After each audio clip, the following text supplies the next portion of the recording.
Welcome to the Pinelander Podcast, the official podcast of Pineland, broadcasting to you from an undisclosed location deep inside Pineland, where we discuss faith, family, finances, firearms, freedom, food, and everything else in between, with those who believe in living free and living out the values that made this country free.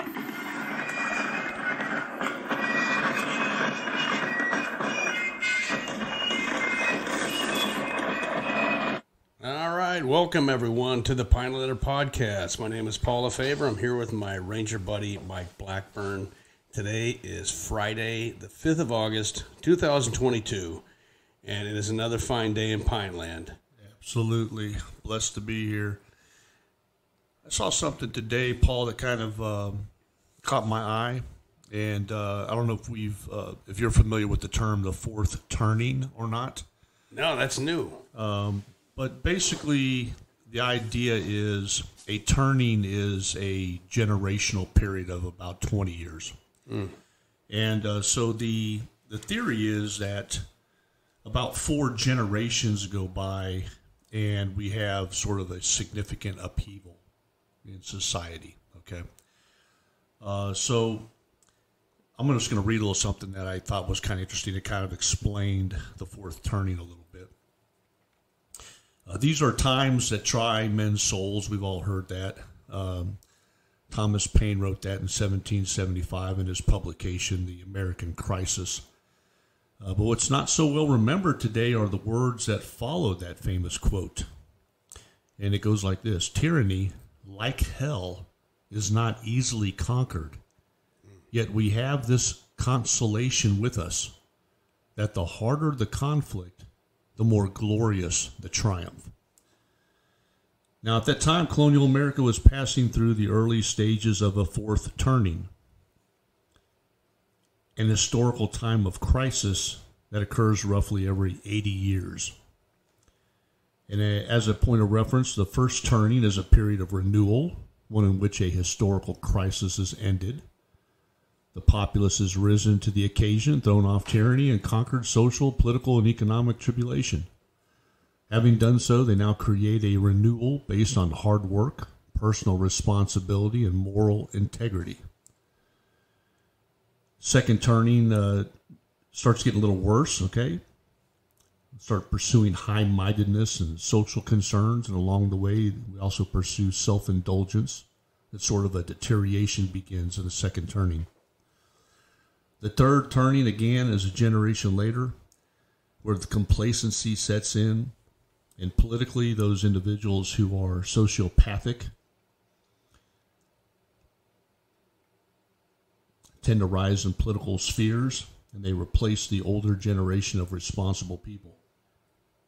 They tend to raise taxes, increase social welfare programs, and increase government spending in every way. And really any excuse to seize increased power over the populace.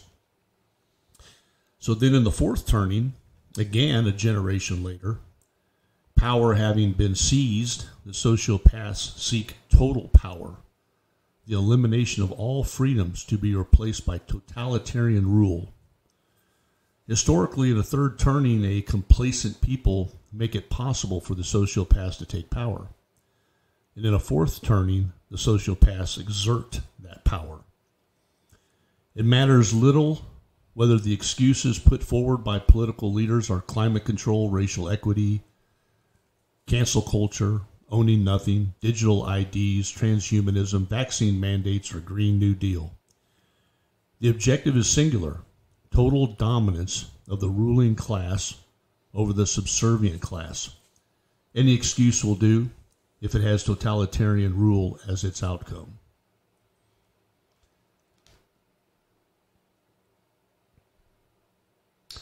In any fourth turning, those who are more thoughtful and forward-thinking will begin to make sense of the ruse, but they find themselves being heavily criticized by all. The media will do all within their power to slap down those who denounce the ruling class. But more to the point, the greater the proportion of the populace will remain in their slumber and resist the awakening strenuously. is at such a time that the few who have figured out the ruse experience their greatest challenge, whether to speak out or whether to just go along. This group must struggle in the darkness to a great degree, as the majority of the population fight against an awakening as it disturbs their complacency and is too horrendous to contemplate. The latter half of the fourth turning becomes a chaotic and confusing period, one in which many people desperately hope to get along, whilst those who are more visionary become increasingly aware that their freedoms are being flushed away on a wholesale basis. And whilst it is the smaller, more visionary group that creates the spark of change, it is historically a different and unlikely group that actually creates substantive change in the latter half. The group that turns the tide is the group that is often called the hoi polloi, or a term that means the average guy or the populace, the people. At some point, the average guy who simply wanted to be allowed to get on with his life, go to work, mow the lawn, sit on the couch with a six-pack, watch the game, has had his life so disrupted by the ruling sociopaths and their increasingly manic... Well, we just got our guest just called. Hello, Mike. in. George, how you doing? Hey, listen, just hold on with me here. I'm going to finish reading this little thing, and then we're going to introduce you and bring you on, all right?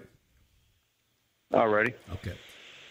So it's really this group that was just hanging out, watching the game and drinking beer, the hoi polloi, that really makes the difference, because they finally just have enough.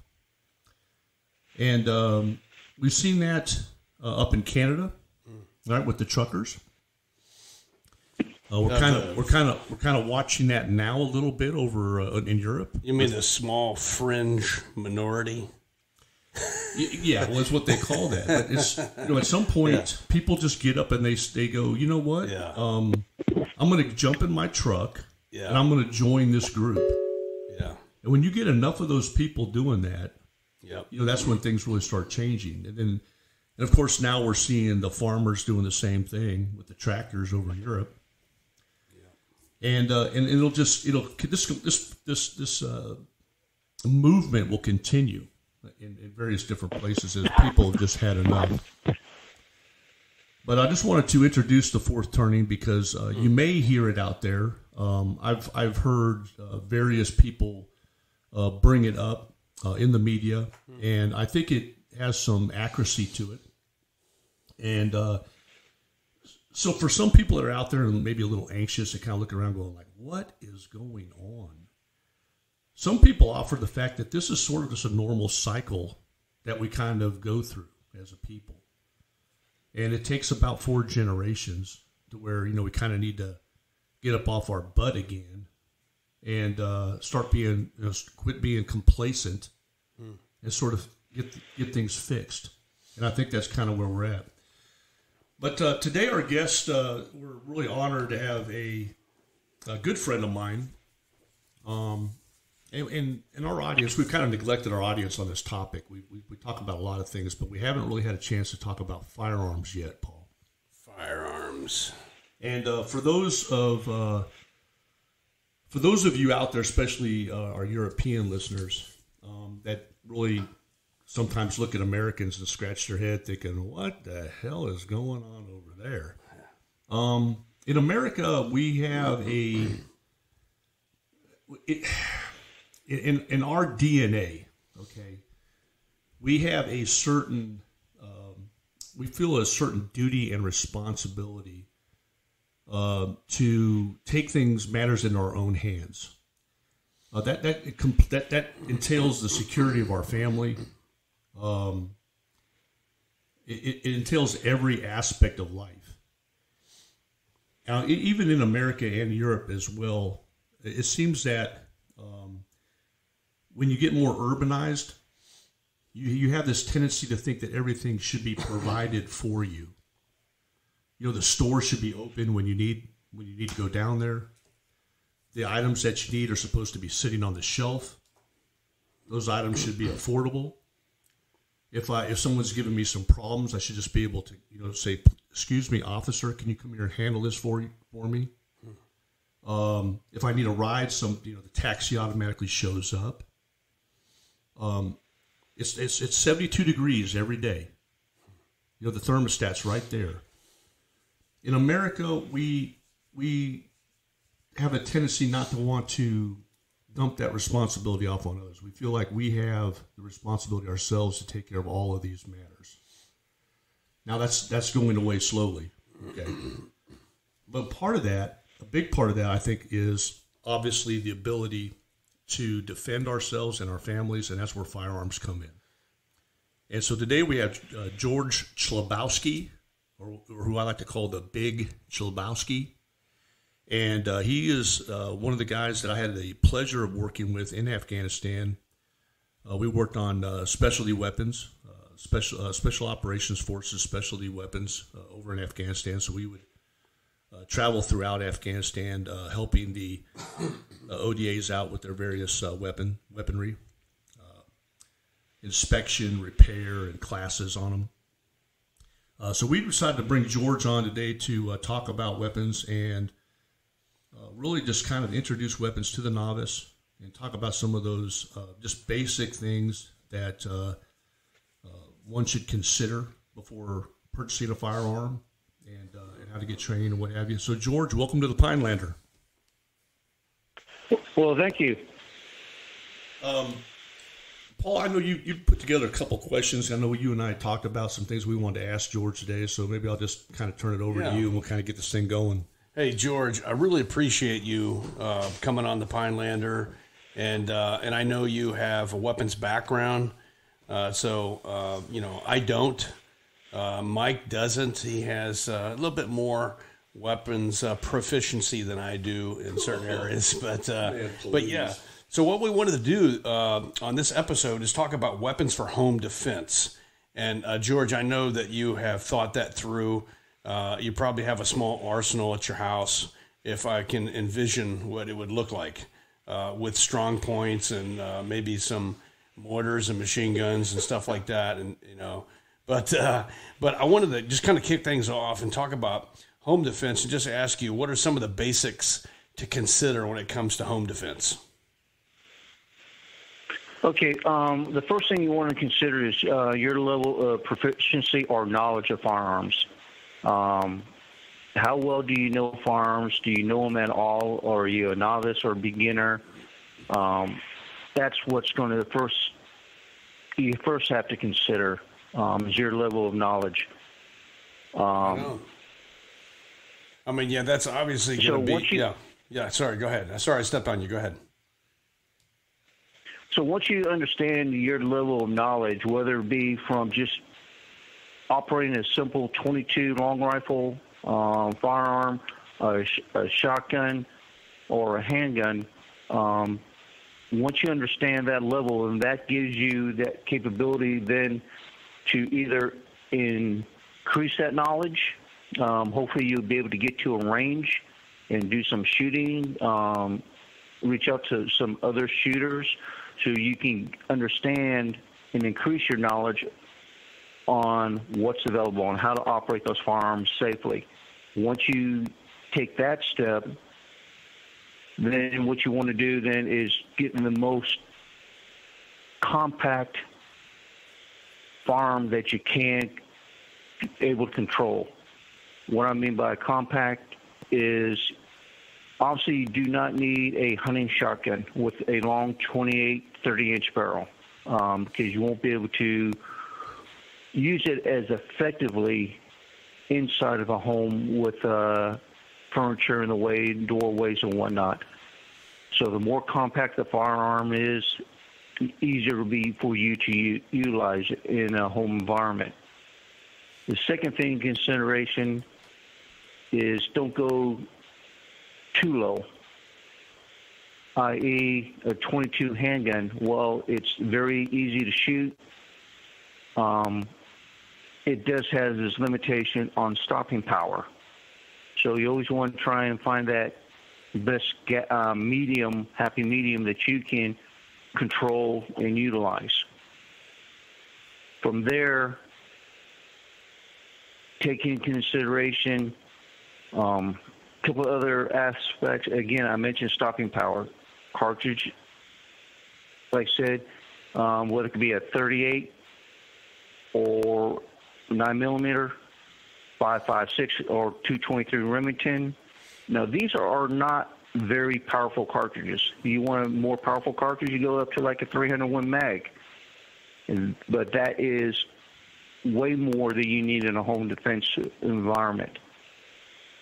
Yeah, hey George, I'm glad you. I'm glad you mentioned that. First is, and our listeners probably remember it was not too long ago that our president he talked about how a shotgun would be, the best thing for your wife to have around, and I think the idea was to get rid of the carbine, but I'm hearing something totally different from you here, and I think now when it comes to the shotgun versus like a pistol, you're saying because your first fundamental is you're talking about your compact. Obviously, if you have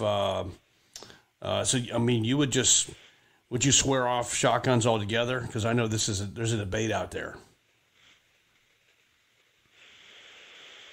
Yeah, shotguns are very effective in a short-range environment, especially in a home defense. Even with, I prefer double-aught buck just because of my training and past experience.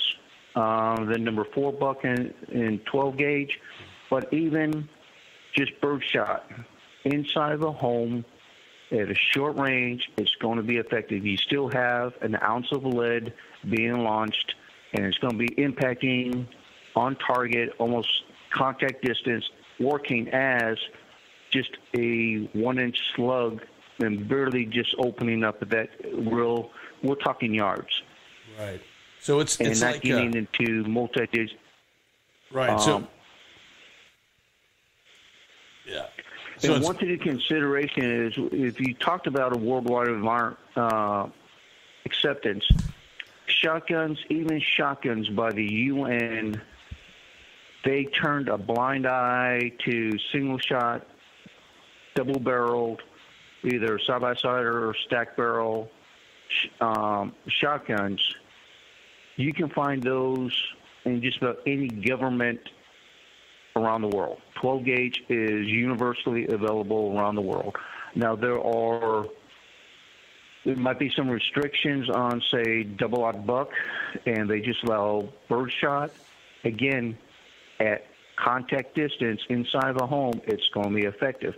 However, generally those arms are going to have longer barrels.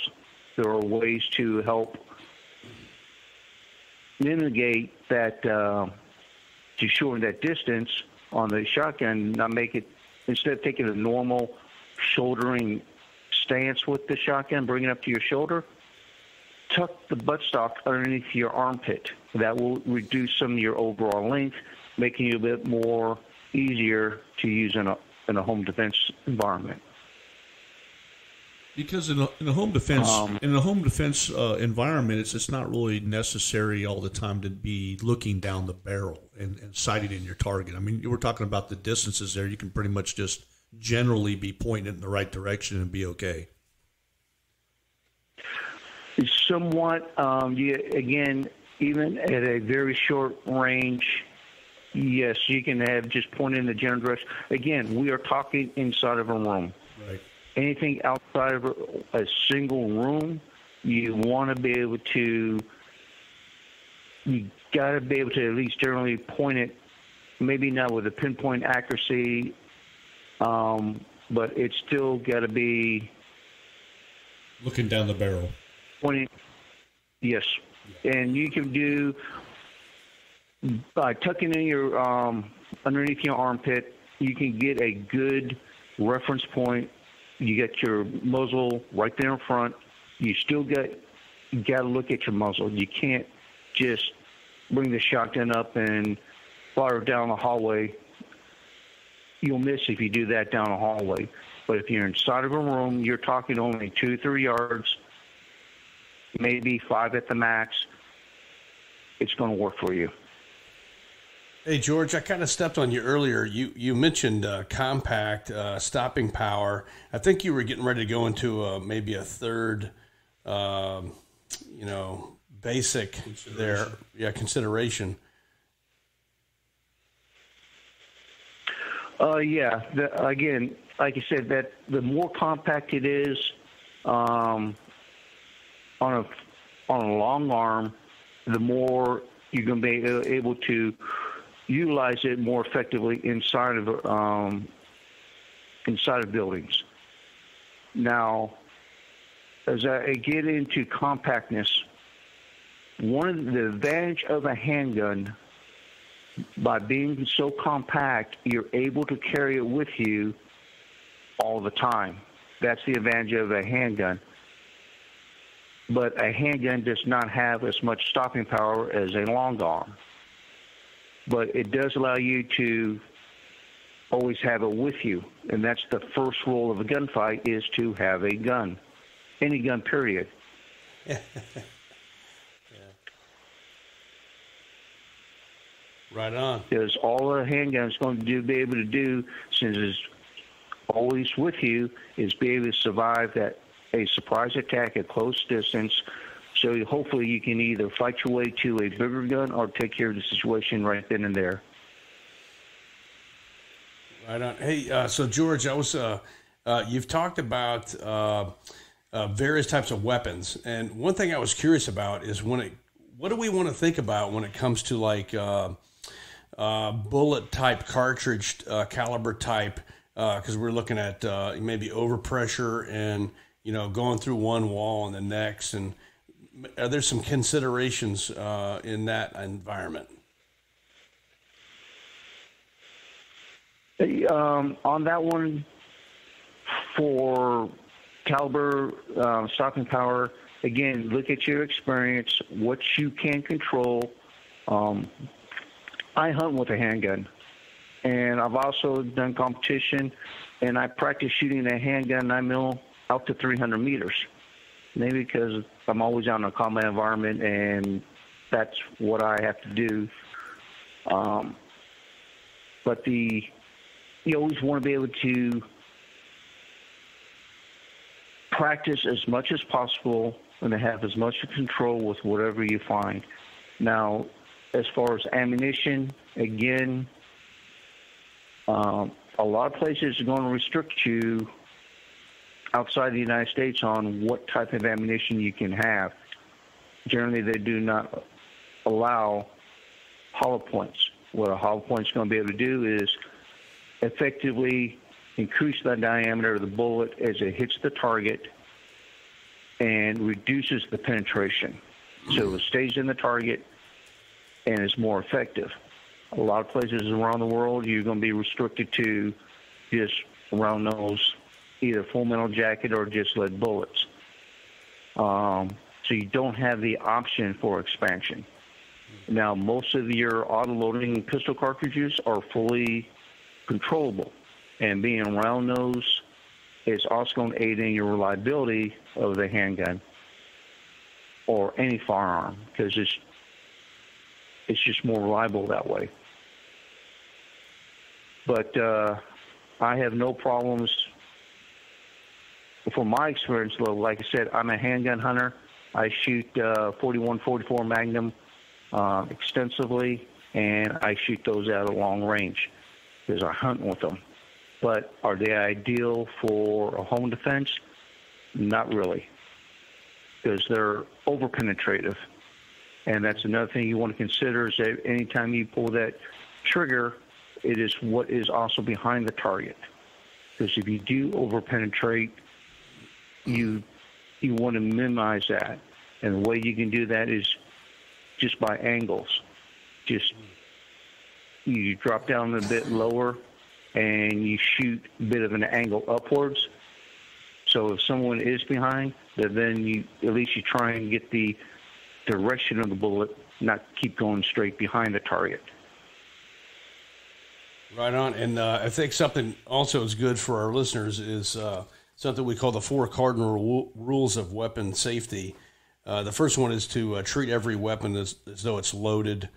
The second is you don't point your weapon at anything you're not intending to destroy. The third is to keep your finger off the trigger until you're ready to actively engage. And then the fourth, as George just mentioned, is to know your target and what's behind the target. And so, yeah, great points, George. Hey, question for you also. Right. You got into the tactics also. So I had a question for just when it comes to home defense. You mentioned that, your crouching position, kind of your stance when you're engaging someone who is broken into your house. Question for you here on a more basic level, like where you would keep your weapon. What would you prefer, like a nightstand? Obviously, if you have some children, this would determine your answer. But how do you prefer to leave have your weapons in your house? And what are some of the talking points for that? That's going to be a personal question based on everybody's environment that they're living in their situation. Like I said, normally me and my wife are usually are the only ones in our home, so I have no problem having guns all over the place. However, now I have my 4-year-old grandson living with us, so I do have to have a level of to keep his one of the hands off of it. Now I have a lockbox by the bed, so at night. Of course, that's my everyday carry. So instinctively, I know how to work the gun. All other firearms are all locked up in the safe, but pretty much a quick access to that if I need to. Yeah, I know my wife and we purchased one of those, I don't know what you would call it, but it's sort of a quick access safe that uses a fingerprint swipe. So basically you just run your finger over the top of it and it pops open. So even, and now there's a lot of pretty nice items out there that one can get that kind of satisfies all your needs as far as having the firearm locked up to where young children can't access them, but you still can get to them in a hurry if you need to. No. Another one is just is if you don't have that available. Another consideration is just to have, say, if it's an auto-loading pistol, you just have it unloaded with the magazine preloaded next to the gun. Because then all you got to do is insert the magazine and then rack the sliding chamber around. Now, smaller hands generally do not have the capability to cycle the weapon. Yeah, that'd be difficult for the 4-year-old to rack the slide. Yeah. Right. But then again, that's also going to slow you down in presenting the weapon, and takes 2 hands to do that. Right. And that's an assumption that you're making, that you're going to have those 2 hands available. The same assumption that's going to have, do you have enough time to even use the finger locks to open up the gun safe, the pistol box? So those are all considerations you have to make for each individual. And it can also be like if you have an AR-15 or AK next to the bed. Even here in Iraq, where I just got back into Baghdad today, a citizen has the right to have a rifle and 60 rounds of ammunition. So you can have an AK in a home legally here in Iraq with 2 full-loaded magazines, and this isn't a sporting rifle. This is a full military-grade AK-47 select fire. So you get semi or full automatic. They have that right even here in Iraq. to have that. So you can have a magazine in, and still then all you got to do is chamber a round then. Or you just have a round chamber and on safe and just placed higher up where a 4-year-old can't reach it. Those are all considerations that everybody has to make on what they have available to them in their situation. Yeah, so I'm glad you mentioned the fact that you're on the other side of the planet. For those of you that are listening and might hear some of the static. Yeah, some of the static and what have you. But anyway, we're still honored to have George. What time is it over there? Because I know it's probably some kind of crazy it's time. 3:30. Yeah, so anyway, 3:30 in the morning, you know. So anyway, you know, we got you up early, got the coffee, trooper, George. got the coffee going there. So but we do appreciate taking the time out of your day and talking about a most important topic here. Hey, George, just curious. It seems like your first pick is a pistol, which is for me. I wonder if you could just take a shout out for any type of particular brand that you would recommend. I appreciate that.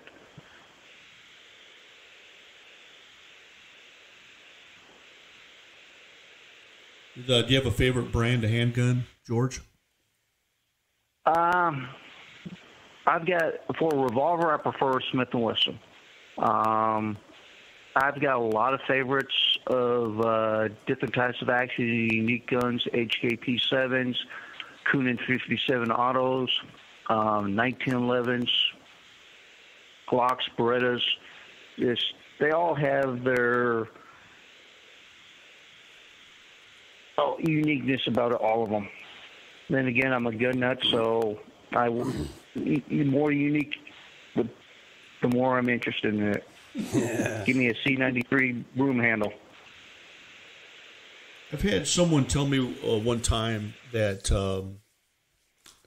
the NATO type calibers are really kind of the way to go just because of availability. 9 mil, 5.56, 7.62. I mean, you can always find these no matter where you're at. What are your thoughts on that? That is very true. Again, those are also your universal cartridges. 9 mil, 12 gauge, 5.56, 7.62 by 39 can be found anywhere in the world. I'm a world traveler. I've been pretty much all over Europe, Middle East, all through the North America, limited through Australia and Asia. Haven't been down to South America or Antarctica yet, but those cartridges, 9 mil, 12 gauge, 5.56, 7.62 by 39, can generally be found anywhere around the world, and add in 22 long rifle. Very nice. Hey, now there are some countries that are going to restrict, like in Mexico, where you cannot have a military cartridge. Same thing with Italy. So then you have like 9x20 or 9x21, which is just an elongated 9x19 cartridge case, but you still have the same overall dimensions that work in the same handguns, but it's just a different caliber for those countries. very nice. Hey, so as far as like, could you maybe talk through like accoutrements, like sights and lights and stuff like that? Or maybe you can just comment on my particular flavor of pistol, like the Glock 19 with Trichicon sight and a light, and that's kind of my go-to. I don't know. What are your thoughts on that? Would that be approved by the Big Chabowski?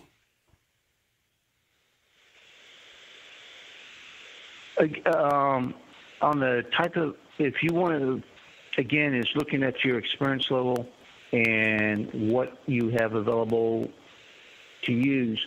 Again, I like a good double action medium frame 38 357. It's a very versatile firearm. Again, just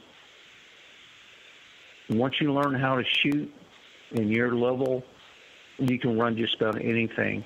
Now, some things are going to give you more advantages, especially in a target-rich environment. Yeah, having a mag capacity where you have more rounds on board is always a plus. If you're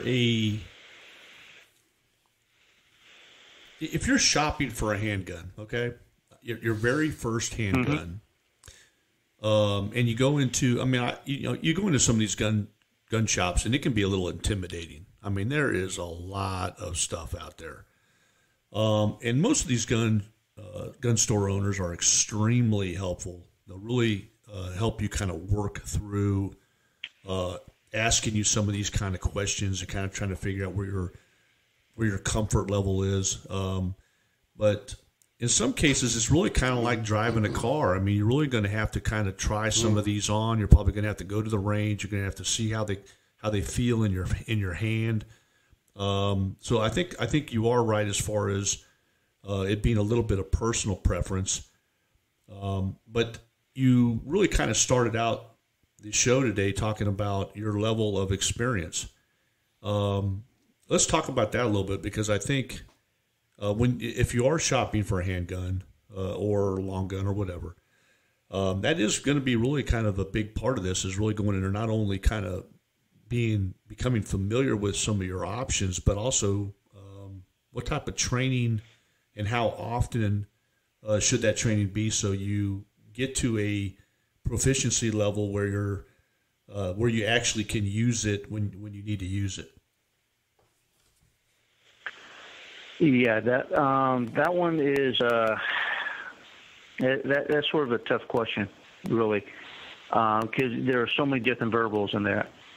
Again, if you can go to a gun store that also has a indoor range that allows you to shoot different guns, that's almost the ideal situation, because you can rent them, you can shoot them, see how you like them, and go from there. If you can handle that level of recoil, you can recover from the recoil. The gun fits your hand.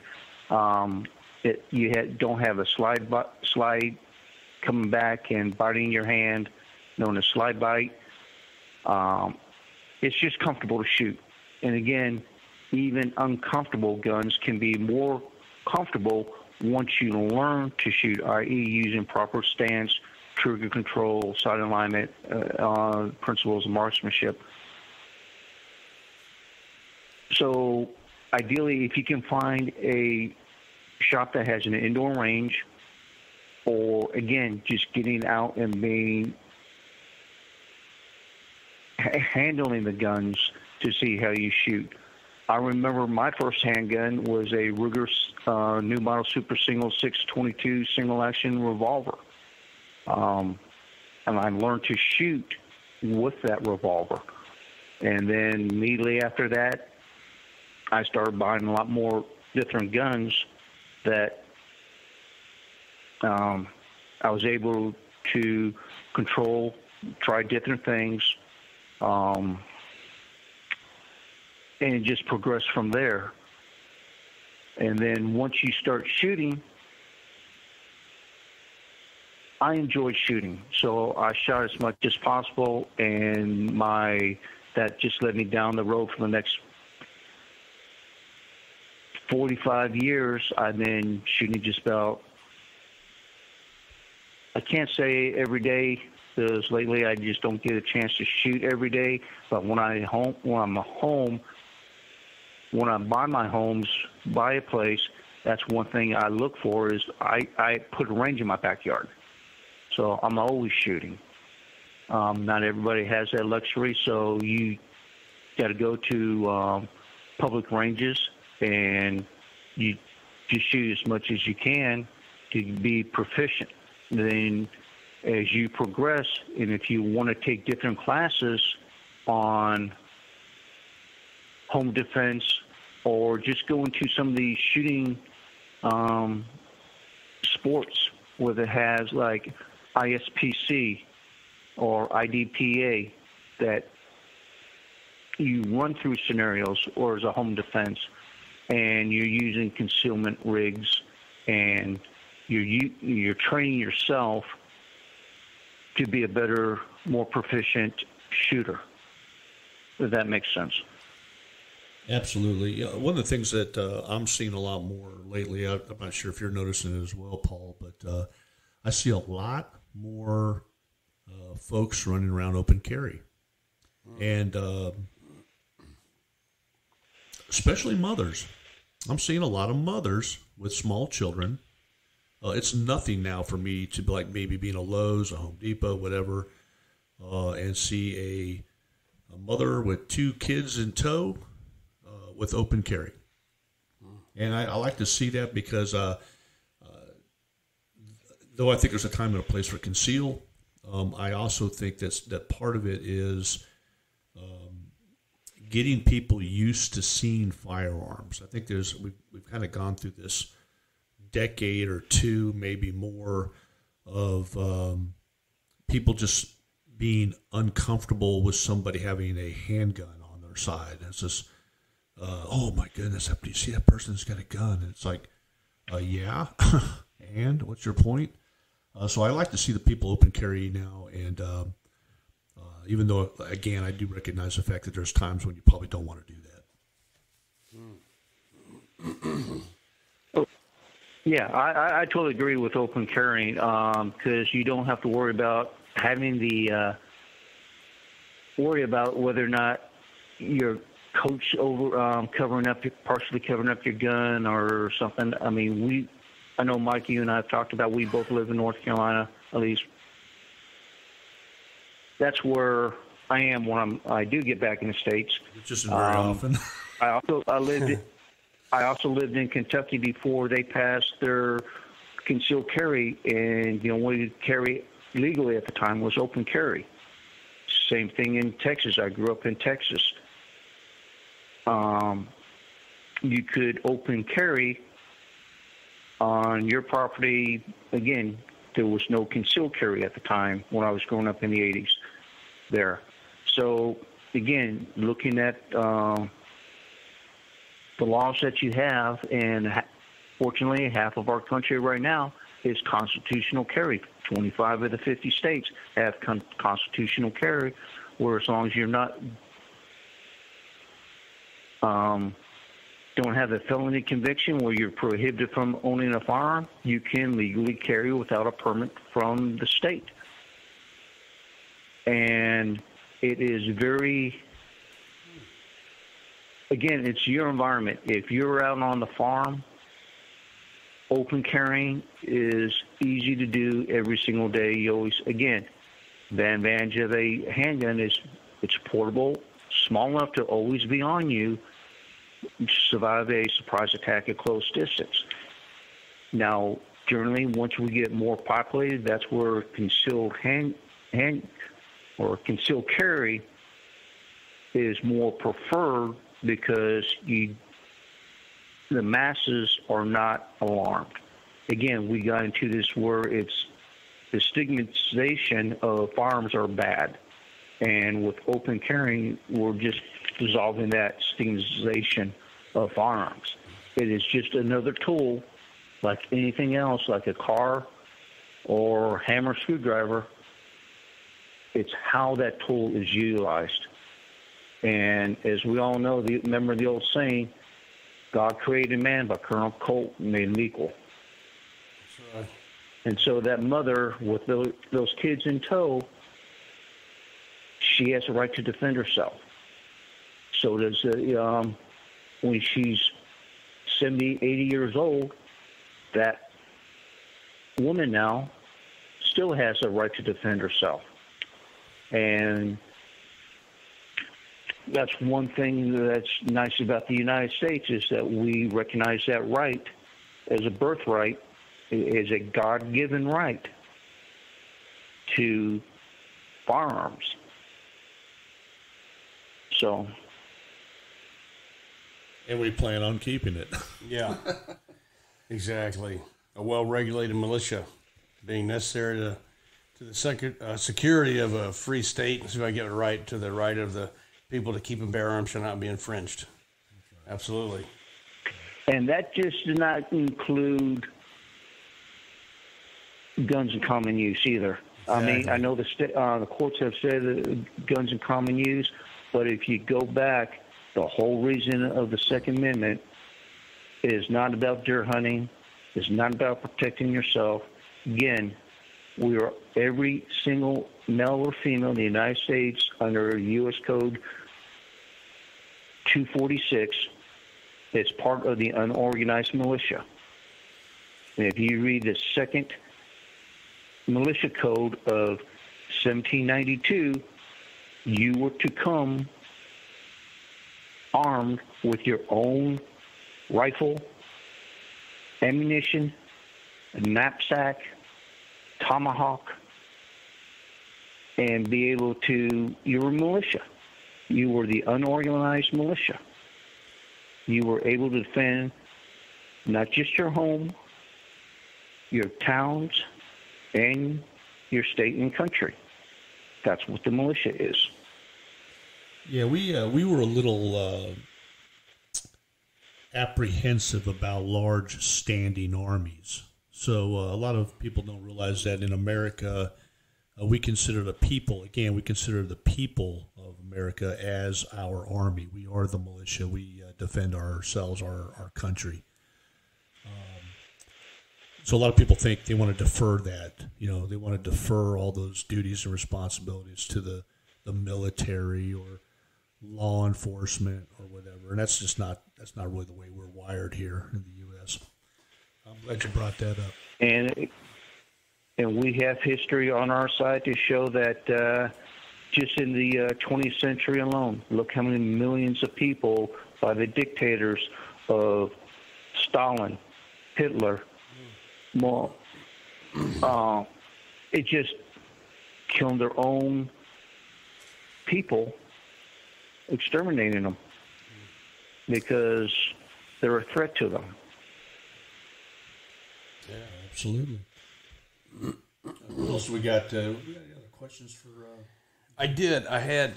So, George, I was going to ask you. We talked about tactics. We talked about weapons types. We talked about overpressure and a bunch of other great things. Weapon storage. I wonder if you could recommend any books for our listeners that can kind of put a lot of this stuff together. Can you repeat that again, please? Yeah, just do you have a book that you think that would be good for somebody, like a starting point, maybe like a novice book, and then maybe more advanced? Any books you could recommend? Or even like a subscription, because I know you're constant. If you're not shooting weapons, you're usually reading about weapons. So yeah. Nowadays it is so much easier nowadays because you get so much information available online. Just looking at going out to your local clubs. If you go to the range, I'm sure you'll see flyers up for having different competition events. Again, like the ISPC, International Pistol Association, your IDPA, your International Defensive Pistol Association, I believe, if I remember correctly. Your cowboy shooting, if you like guns of the Old West, there's competition for that. Even YouTube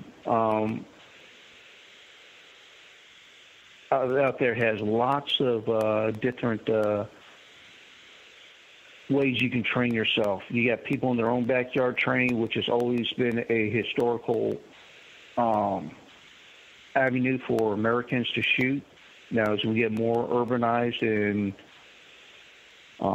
ranges, you have a lack of open space to shoot now, so you have to then find a range. But there are so much information out there to be able to shoot nowadays, besides just reading a book. on how to shoot.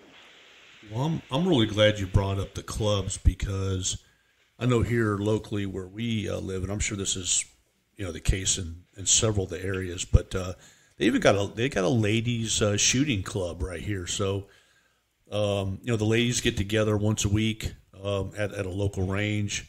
They share information, they shoot, they have a good time. It's a nice little girl event. But there's usually a club for just about anything, depending on where you live. But think about the clubs too. I think it's a great source of not only training but just information. You always learn when you go to those meetings and you get on the range and you're around other people sharing information. Right. I remember growing up too. When I was a kid, there was always the 4-H clubs. I learned how to shoot in the Boy Scouts, so I would go out summer camp every year. I'll be shooting 22s, shotguns. Those are there for kids. And then when I got into high school, we had, when I was in junior ROTC, we still had rifle teams in the high schools at the time. Not at my high school, but they were available in other high schools. There are still shooting clubs in high schools today. That's one avenue. And then you've got your normal traditional sporting events like shotgun, and you got trap and skeet. You've got small bore silhouette shooting, large bore silhouette. You get another good training tool that you can do when we talk about training is an air gun. You've got a lot of clone air guns out there right now, the soft air BB guns and just pellet guns and whatnot. As a new shooter, that's another avenue that you can very utilize as training. You still have all the fundamentals of marksmanship. You still firing a projectile. You still have to look at your considerations of backstops and whatnot, but that's greatly reduced. You can use a soft air handgun to train in your own home, so you get a handgun that replicates what you have, and you can easily go through your house and just putting up a couple magazines or a box with wadded paper as a target, and just set those in throughout your house and shoot those things. Yeah, I've got that's a great training environment. Yeah, I got one of those dry fire laser rounds that you put in your handgun, and you sit there and shoot a target, and it gives you feedback through your smartphone. So they've definitely got some cool technology out there that enables you to kind of work on some skills without necessarily going broke buying ammunition. Yeah, that's another avenue of that is a training tool that's very utilized. And then you've also got there's more clubs out there with soft air guns or paintball. That's another training avenue too. Just understand that there are different safety requirements and then different tools for that sporting event. But that's another course. I wanted to bring up one thing just because I know it's certainly the case in my household, and it probably is in Paul's too.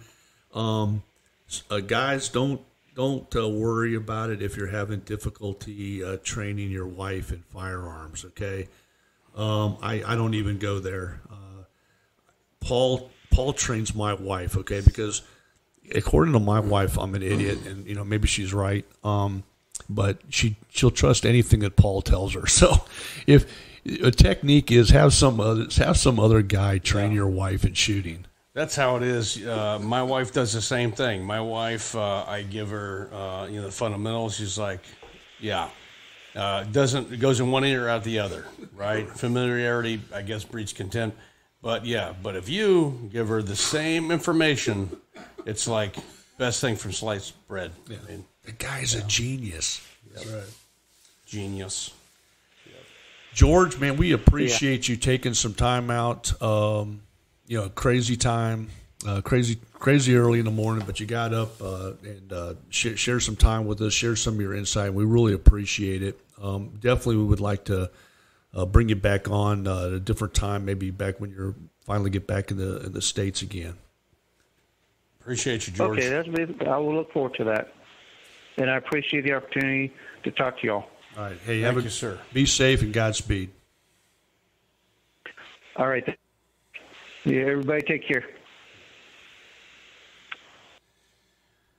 Well, anyway, I thought that was absolutely awesome. good episode. I know we've been talking about wanting to talk about firearms for a while. He covered like everything, the full gambit from weapon types, compact versus. I'm still sold on the shotgun though. I mean, I love the shotgun, and I think if you have the capability that may be the best, but I don't know. We'll have to bring George on again, and he can talk. Yeah, I mean, I think you're absolutely right. I think there's something about, if you're 5'3", 130 pounds, soaking wet, but you're carrying a shotgun.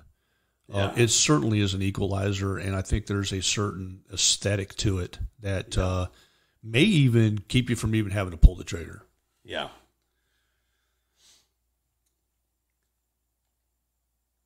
But yeah, absolutely awesome. All right. Well, anyway, we hope that you enjoyed this episode of the Pinelander, and we definitely want you to visit our sponsors. Okay, at blacksmithpublishing.com, and we have cool apparel at pinelander1776.com. Go ahead, please keep your head on a swivel and stay alert, stay strong, and until next time, Viva La Pineland. Viva La Pineland.